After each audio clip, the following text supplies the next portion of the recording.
अच्छा भाई, फिल्म की समरी क्या है? ये कोई खास फॉर्मूला फिल्म है या कोई सोशल इशू या कोई पॉलिटिकल इशू पे बनाई गई है? सर ये एक फिनोमेनन है जिसको हम कहते हैं द मैट्रिक्स।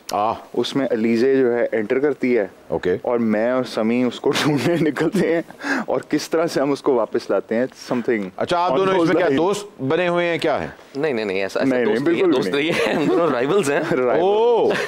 नहीं, आई थिंक राइवल्स नहीं है, बस यानी सर एक light.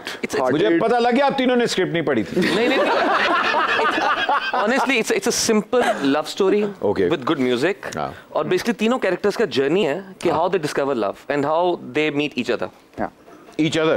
So it's a triangle, love triangle. Yes, और इसके अंदर हमारे सीनियर एक्टर्स भी हैं। We have Javed Sheikh and Marina Khan. अरे उनका बहुत इंपॉर्टेंट किरदार है इसके अंदर, and they have done a brilliant job. इतना लड़ा during the shoot कि लेक कवाई में दोनों गिर गए थे and they were drenched.